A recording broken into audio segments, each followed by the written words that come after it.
नमस्कार दोस्तों, कैसे आप सभी लोग। आज तारीख 25 अप्रैल 2024 है, दिन गुरुवार। हिंदी तिथि की बात करें तो आज वैशाख माह के कृष्ण पक्ष की द्वितीय तिथि है। बताएंगे आपको आज की प्रदेश की गर्मागर्म 40 बड़ी खबरों के बारे में, लेकिन उससे पहले आज की बड़ी खबरों पर, मुख्य समाचारों पर एक नजर डाल लेते हैं। दूसरे चरण की वोटिंग के दिन आंधी और बारिश का अलर्ट हुआ जारी। राजस्थान के 19 जिलों में छाए रहेंगे बादल। बाड़मेर जैसलमेर में एक्ट्रेस कंगना रनौत का हुआ रोड शो। तेज धूप के कारण रथ पर छाता लगाकर निकली क्वीन। वहीं पायलट में बोले सचिन पायलट। पीएम ने दिया विवादित भाषण। जिम्मेदार लोग मंदिर मस्जिद मंगलसूत्र की बात करके भावनाओं को भड़का रही हैं। वहीं डोटासरा ने भाजपा प्रत्याशी मालवीय को बता दिया गद्दार। कहा कांग्रेस ऐसों को सबक सिखाएगी। बांसवाड़ा डूंगरपुर को भाजपा से करवाएंगे आजाद। वहीं सियासी संकट में गहलोत ने कराई फोन टैपिंग। पूर्व सीएम के ओएसडी रहे लोकेश शर्मा का बयान। उन्होंने मुझे पेन ड्राइव तक दी, उसमें ऑडियो थे। मीडिया वार्ता में सचिन पायलट से पूछा गया सवाल, आप वैभव का प्रचार करने जालौर सिरोही क्यों नहीं गए? आया चौंकाने वाला जवाब। मतदान के दिन बूथ पर लगी लंबी लाइन का घर बैठे चलेगा पता। आखिर कैसे, जानने के लिए वीडियो को अंत तक जरूर देखिएगा। वहीं किसान आंदोलन के कारण रेल यातायात हुआ प्रभावित। 14 ट्रेनें कर दी गई रद्द, 2 का मार्ग परिवर्तित। इसी के साथ दोस्तों आपको बता दें, लोकसभा चुनाव को लेकर यातायात हुआ डाइवर्ट। बढ़ती रोही जेडीबी रोड रहेगा बंद। 3 दिन बदली रहेगी ट्रैफिक की व्यवस्था। इसी के साथ दोस्तों किसान भाइयों के लिए एक बड़ी खबर है। प्रतापगढ़ कृषि उपज मंडी में 4 दिन का अवकाश हुआ घोषित। आखिर कब रहेगा अवकाश, जानने के लिए वीडियो को अंत तक जरूर देखिएगा। बताएंगे आपको प्रदेश की 40 बड़ी खबरों के बारे में विस्तार से, लेकिन उससे पहले अगर अभी तक आपने चैनल को सब्सक्राइब नहीं किया तो सबसे पहले चैनल को सब्सक्राइब कर दे, वीडियो को लाइक कर दे और अपने कमेंट जरूर कर दे। आज की पहली और बड़ी खबर दोस्तों, दूसरे चरण की वोटिंग के दिन आंधी और बारिश का अलर्ट हो गया जारी। राजस्थान के 19 जिलों में बादल छाए रहेंगे। फिलहाल पारा 40 डिग्री तक पहुंचा। देखिए दोस्तों, राजस्थान के बाड़मेर जालौर में तापमान 40 डिग्री सेल्सियस तक पहुंच गया है। आज भी तापमान बढ़ेगा। 26 अप्रैल यानी कल लोकसभा चुनाव के दूसरे चरण की वोटिंग के दिन मौसम में बड़ा बदलाव होने की संभावना है। इस दिन राजस्थान के 19 जिलों में बादल छाने के साथ ही आंधी भी चल सकती है। कुछ जगहों पर हल्की बारिश हो सकती है। जयपुर मौसम केंद्र के द्वारा जारी फोरकास्ट के मुताबिक आज यानी 25 अप्रैल को तो राजस्थान में मौसम साफ रहेगा, लेकिन तापमान में बढ़ोतरी होगी। मौसम केंद्र के निदेशक राधेश्याम शर्मा ने बताया कि बाड़मेर फलोदी समेत कुछ शहरों में तापमान 42 डिग्री सेल्सियस तक पहुंच सकता है। वहीं कल यानी 26 अप्रैल को राजस्थान में एक पश्चिमी विक्षोभ एक्टिव होने की संभावना है। इस सिस्टम के असर से उत्तर पश्चिमी राजस्थान के बीकानेर, जोधपुर संभाग के अलावा जयपुर, उदयपुर, कोटा, भरतपुर संभाग के जिलों में बारिश और आंधी होने की संभावना है। वहीं दोस्तों अगर मतदान के दिन आंधी और बारिश आती है तो इससे मतदान भी प्रभावित हो सकता है। आपके इस बारे में क्या ख्याल है, अपनी राय कमेंट सेक्शन में दें। दूसरी बड़ी खबर दोस्तों, राजस्थान में 26 अप्रैल यानी कल को दूसरे चरण की वोटिंग है। आज रवाना होंगी पोलिंग पार्टियां। 28,756 बूथों पर 2 करोड़ 80 लाख वोटर्स करेंगे वोटिंग। देखिए दोस्तों, लोकसभा चुनाव के दूसरे चरण की वोटिंग के लिए अब केवल एक ही दिन बाकी है, यानी आज का दिन। राजस्थान की 13 लोकसभा सीटों पर होने वाले चुनाव में 2 करोड़ 80 लाख 78,399 वोटर्स अपने मत का इस्तेमाल करेंगे। इसके लिए राजस्थान के 13 लोकसभा क्षेत्रों में कुल 28,756 पोलिंग बूथ बनाए गए हैं। इन बूथों पर पोलिंग पार्टियां आज रवाना हो जाएंगी। वहीं निर्वाचन आयोग के शेड्यूल के मुताबिक कल शाम 6 बजे से ही दूसरे चरण के चुनाव प्रचार थम गए हैं। चुनावी हलकों से एक बड़ी खबर आई दोस्तों, बाड़मेर जैसलमेर में कंगना रनौत का रोड शो। तेज धूप के कारण रथ पर छाता लगाकर निकली क्वीन। कमल के निशान का केक काटा। देखिए दोस्तों, भाजपा की स्टार प्रचारक है, अभिनेत्री एक्ट्रेस है कंगना रनौत कल जैसलमेर और बाड़मेर में रोड शो करने आई थी। भाजपा प्रत्याशी कैलाश चौधरी के समर्थन में कंगना ने पहले जैसलमेर में 40 मिनट का रोड शो किया। रोड शो दोपहर 1:20 पर हनुमान चौराहे से शुरू हुआ था। करीब 2 बजे गड़ीसर चौराहे पर जो खत्म हुआ। इस दौरान कंगना ने कमल के निशान का केक भी काटा। इसके बाद कंगना प्रचार का आखिरी दिन होने के कारण कल ही समय बचाने के लिए चार्टर प्लेन छोड़ कार से बाड़मेर पहुंची। यहाँ उन्होंने दोपहर 3:45 पर विवेकानंद सर्किल में रोड शो शुरू किया। करीब 1.5 किलोमीटर का ये road show railway station road होते हुए गांधी चौक पहुंचकर शाम 4:15 पर खत्म हुआ। रोड शो के दौरान कंगना ने लोगों पर फूल बरसाए और हाथ जोड़कर अभिवादन स्वीकारा। वे लगातार जय श्री राम के जयकारे लगाती रही। प्रचार रथ में कैलाश चौधरी भी कंगना के साथ थे। पायलट बोले पीएम ने बीते दिन विवादित भाषण दिया। जिम्मेदार लोग मंदिर मस्जिद मंगलसूत्र की बात कर भावनाओं को भड़का रहे हैं।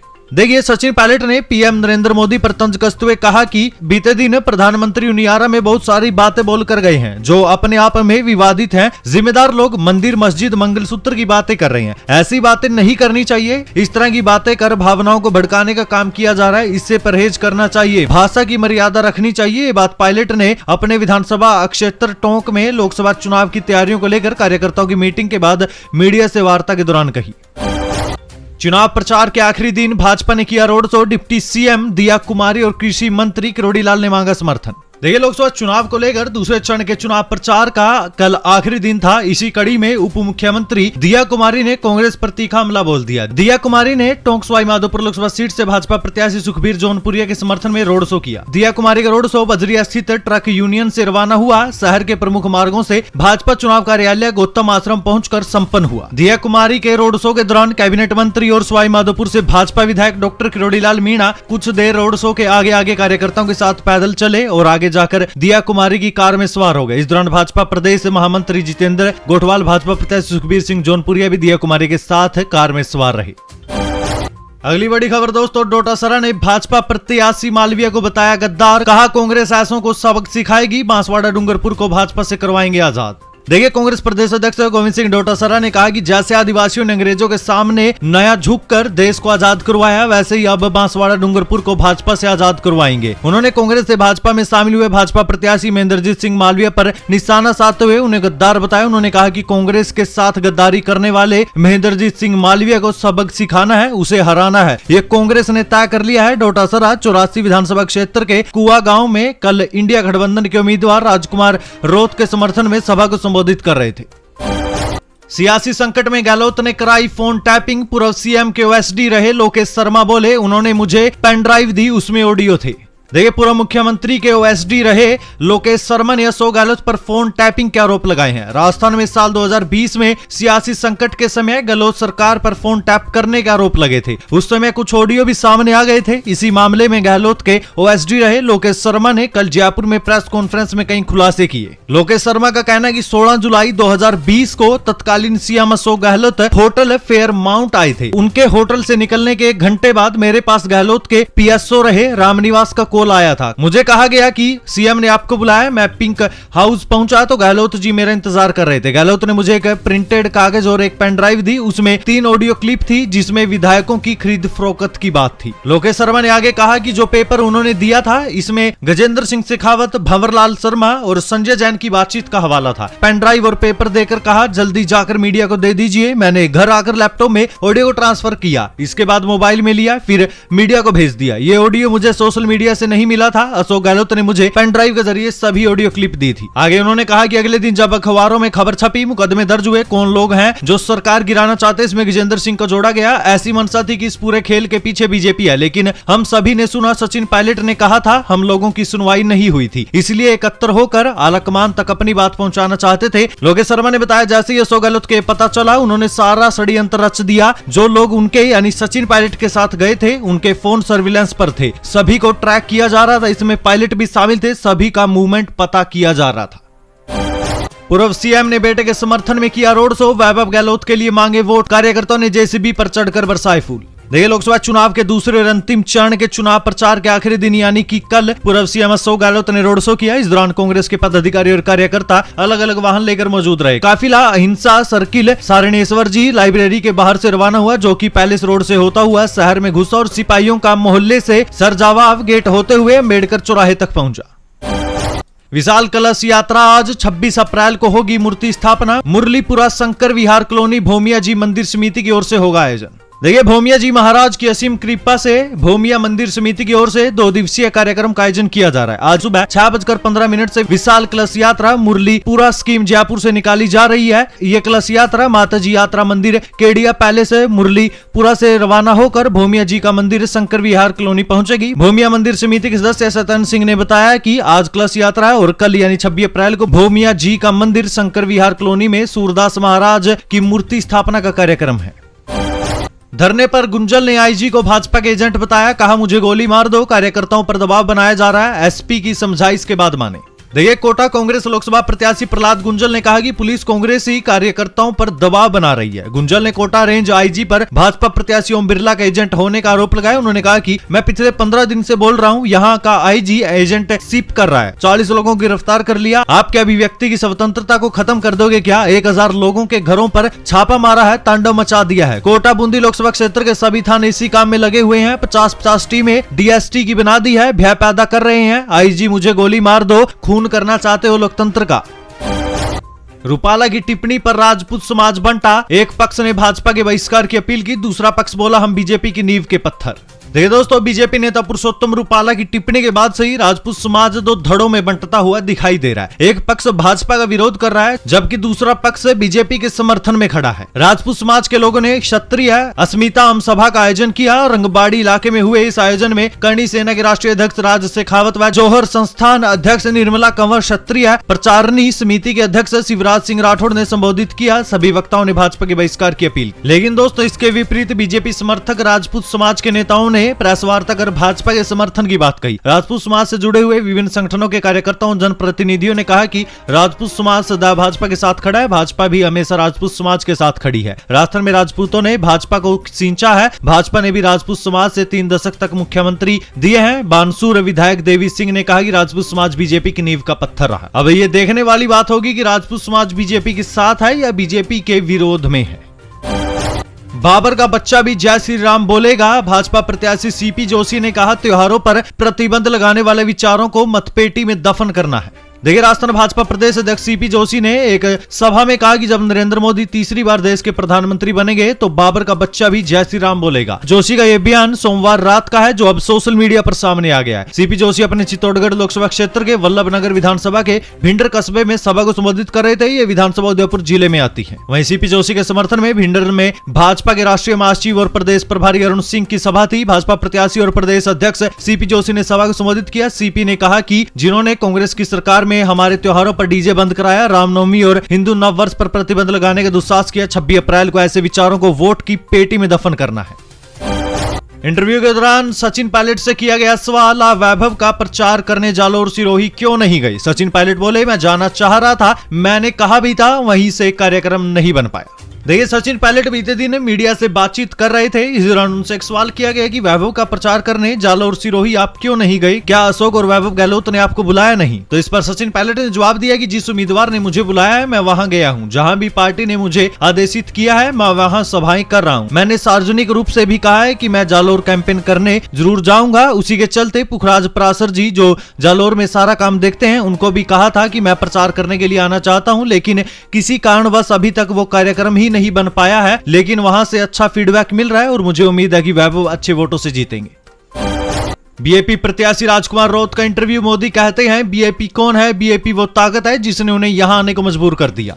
देखिए, बांसवाड़ा डूंगरपुर सीट पर इस बार भारत आदिवासी पार्टी यानी बीएपी कांग्रेस गठबंधन के साथ मिलकर चुनाव लड़ रही है। भाजपा प्रत्याशी महेंद्रजीत सिंह मालवीय कुछ दिनों पहले ही कांग्रेस से भाजपा में गए थे। यहाँ के कदावर नेता हैं, लेकिन गठबंधन और बीएपी की ओर से आदिवासी समाज का ध्रुवीकरण करने के कारण भाजपा में भी बेचैनी है। इसलिए तो बीते रविवार को यहाँ प्रधानमंत्री नरेंद्र मोदी की सभा करवाई गई। दूसरी ओर बीएपी प्रत्याशी राजकुमार राउत खुलकर आदिवासी समाज के हक की बात कर रहे हैं। और यहाँ लड़ाई रोचक इसलिए भी है दोस्तों, क्योंकि यहाँ पर 70% मतदाता आदिवासी है। दोस्तों, अगर आपको याद हो, जब मोदी बांसवाड़ा आए थे तो उन्होंने बीएपी के बारे में कुछ आपत्तिजनक बात कह दी थी। उन्होंने बीएपी के बारे में कहा था कि जिनकी पहचान नहीं है उनको वोट मत देना। अब इसी पर राजकुमार राउत ने पलटवार कर दिया है। उन्होंने कहा कि ये सही है कि मोदी जी ने कहा कि बीएपी को वोट मत देना क्योंकि उनकी कोई पहचान नहीं है, लेकिन मैं आपको एक बात कहना चाहता हूं कि ये बीएपी की ही ताकत है जिसने मोदी जी को बांसवाड़ा आने के लिए मजबूर कर दिया।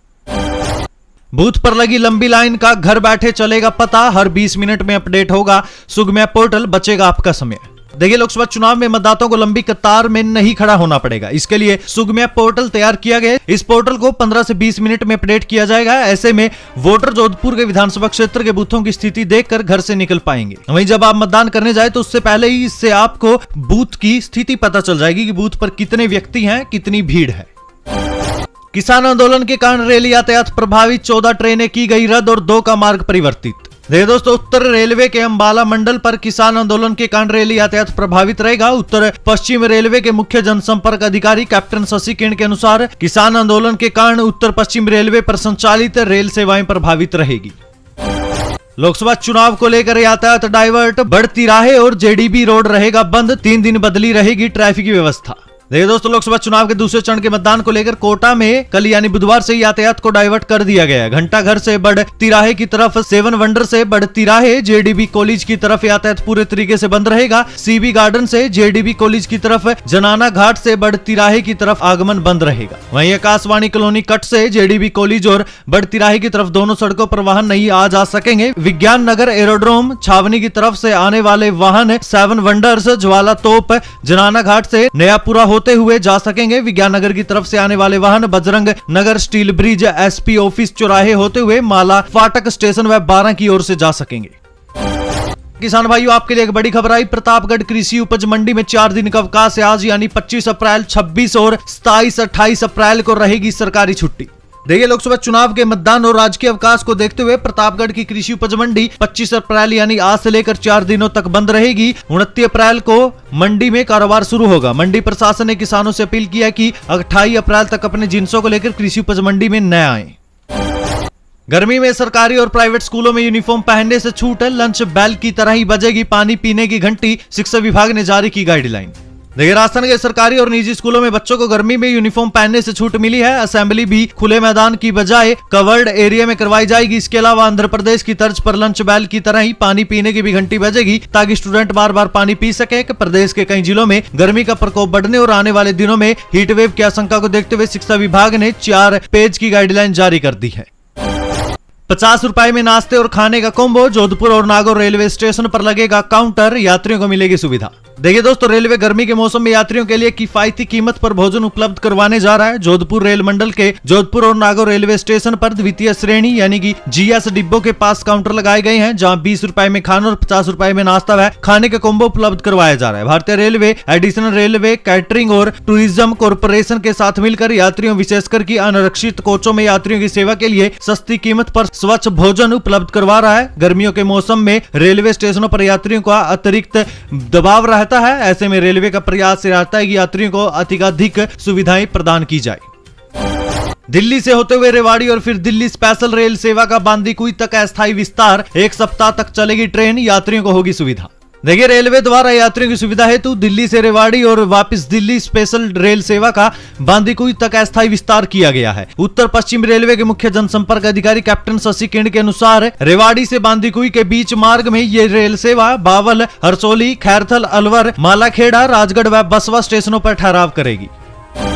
तनिष्का शर्मा ने जीता मिस टीन अर्थ इंडिया का खिताब। लॉकडाउन के दौरान 86 किलो था वजन। पर्यावरण के लिए काम करना चाहती है तनिष्का। देखिए दोस्तों, हाल ही में जयपुर में आयोजित किशोर सौंदर्य प्रतियोगिता मिस टीन दीवा 2024 का आयोजन हुआ। सौंदर्य प्रतियोगिता में बिहार पटना की 15 वर्षीय तनिष्का शर्मा ने मिस टीन अर्थ इंडिया का खिताब जीतकर विश्व भर में बिहार का नाम रोशन कर दिया है। तनिष्का का जन्म, पालन पोषण सब पटना में हुआ और अब वो देश की सबसे बड़ी फैशन डिजाइनर बनना चाहती है। विदेश भेजने के नाम पर ठगे 18,50,000 रुपए। दोस्त पर धोखाधड़ी का आरोप पर रकम लौटाने से किया इनकार। देखिए, श्रीगंगानगर के पदमपुर थाना इलाके में विदेश भेजने के नाम पर धोखाधड़ी का मामला सामने आया। आरोपी पीड़ित का ही दोस्त है। पीड़ित को अपनी बेटी को पढ़ाई के लिए ऑस्ट्रेलिया भेजना था। वीजा लगवाने के लिए वो किसी एजेंट की तलाश कर रहा था। इसी दौरान उसके दोस्त ने अपने किसी परिचित के वीजा एजेंट होने की जानकारी दी। इस पर उसने अपने दोस्त के जरिए संबंधित एजेंट को 18,50,000 रुपए दे दिए। आरोपी ने न तो उसका वीजा लगवाया और न ही रुपए लुटाए। नगर परिषद में नौकरी का झांसा। फर्जी नियुक्ति पत्र के बाद ट्रेनिंग भी दी। 6 लोगों से 21 लाख रुपए हड़पे। देखिए, भोपालपुरा थाना क्षेत्र में सरकारी नौकरी दिलाने का झांसा देकर 21 लाख रुपए हड़पने का मामला सामने आया। सवीना खेड़ा में रहने वाले आरोपी ने 3 महिलाओं समेत 6 लोगों को नगर परिषद में लेखा सहायक के पद पर नौकरी का आश्वासन दिया। इसके बाद हर एक आवेदक से 3,50,000 रुपए मांगे। सभी को नियुक्ति पत्र देकर हॉस्टल में प्रशिक्षण भी दे दिया गया था। ट्रेनिंग मिलने के बाद कई दिन गुजरने पर उन्होंने इस पूरे गेम के मास्टरमाइंड राजेंद्र से नौकरी के बारे में पूछा तो वो बहाने बनाने लग गया। पैसे वापस मांगे तो उसने पैसे देने से भी इनकार कर दिया। सीनियर पीटीआई भर्ती में आरपीएससी ने पकड़ा फर्जीवाड़ा। अपनी जगह डमी कैंडिडेट्स को बैठाया, बुलाने पर भी नहीं आए। 2 के खिलाफ एफआईआर। देखिए, आरपीएससी के सीनियर पीटीआई एग्जाम में एक बार फिर से डमी कैंडिडेट बैठाने का मामला सामने आया। इसे लेकर 2 कैंडिडेट के खिलाफ मामला दर्ज करवाया गया है। दोनों ने फर्जी कैंडिडेट से परीक्षाएं दिलवाई थी। एप्लीकेशन फॉर्म और एग्जाम सेंटर पर अटेंडेंस सीट में फोटोज अलग अलग थी। डॉक्यूमेंट में जांच के दौरान ये खुलासा हुआ है। इसके बाद कैंडिडेट्स को आयोग ने बुलाया था, लेकिन वे नहीं गए। एटीएम कार्ड बदलकर महिला के अकाउंट से निकाले रुपए। फोन पर मैसेज आने पर चला पता। सीसीटीवी में दिखा बदमाश। देखिए एटीएम कार्ड बदलकर महिला के अकाउंट से रुपए निकालने का मामला सामने आया। महिला एटीएम मशीन से रुपए निकालने गई थी। इसी दौरान एटीएम मशीन के बाहर खड़े व्यक्ति ने एटीएम कार्ड बदल लिया और रुपए निकाल लिए। घटना सीकर के कोतवाली थाना क्षेत्र की है। वहीं महिला को जब इसके बारे में पता चला तो महिला ने आरोपी के खिलाफ मामला दर्ज करवाया है। फिलहाल कोतवाली थाना पुलिस ने मामला दर्ज कर जांच शुरू कर दी है। दिलावर बोले, निजी स्कूलों के प्रति सोच सकारात्मक, स्कूल संचालकों की मांगों पर होगा विचार, आरटी में ईमानदारी से होगा गरीब बच्चों का एडमिशन। देखिए राजस्थान सरकार के शिक्षा मंत्री मदन दिलावर ने कहा है कि प्रदेश में संचालित निजी स्कूलों के प्रति मेरी सोच सकारात्मक है और निजी स्कूलों के संचालन में आने वाली समस्याओं के समाधान के लिए मेरा विभाग पूरे तरीके से सहयोग के लिए तत्पर है। दिलावर कोटा में बालाजी नगर स्थित नगर विकास न्याय के सभागार में शिक्षा स्कूल परिवार की ओर से आयोजित निजी टीचरों के स्वागत सम्मान और परिचर्चा कार्यक्रम में संबोधित कर रहे थे। नवकुंडिया सप्तचंडी महायज्ञ को लेकर निकाली भव्य शोभा यात्रा। बरवाड़ा में हाथी घोड़ों के साथ शोभा यात्रा में शामिल हुए हजारों लोग। देखिए चौथ का बरवाड़ा में कल 9 दिवसीय श्री चौथ माता का नवकुंडिया महायज्ञ शुरू हुआ था। इस अवसर पर हाथी घोड़ों के साथ भव्य शोभा यात्रा निकाली गई। शोभा यात्रा में सैकड़ों महिलाओं ने सिर पर कलश धारण किए। साथ ही हजारों की संख्या में लोगों ने शोभा यात्रा में भाग लेकर भगवान के जयकारे लगाए। जयकारों के बीच हुआ श्री जी का पंचामृत अभिषेक। श्री महावीर जी की रथ यात्रा में उमड़ा जनसैलाब, दिखी सांप्रदायिक सौहार्द की मिसाल। देखिए करौली जिले में स्थित दिगंबर जैन अतिशय क्षेत्र श्री महावीर जी के वार्षिक मेले के तहत कल भगवान महावीर की भव्य रथ यात्रा निकाली गई। रथ यात्रा में श्रद्धा का सैलाब उमड़ पड़ा। हजारों की संख्या में श्रद्धालु रथ यात्रा में शामिल हुए। आसपास के गांव सहित देश के कोने कोने से आए श्रद्धालु प्रभु की रथ यात्रा के इस पावन अवसर में शामिल होकर खुद को धन्य समझ रहे थे। रथ यात्रा में शामिल होने के लिए ग्रामीण जन तो मंगलवार रात से ही श्री महावीर जी और मंदिर परिसर में आकर रुके हुए थे। उदयपुर के वनखंड में भी गूंजेगी टाइगर की धाड़। कुंभलगढ़ रिजर्व में सायरा रेंज का 2100 हेक्टेयर क्षेत्र शामिल होगा। इसी एरिया में एडवेंचर एक्टिविटी।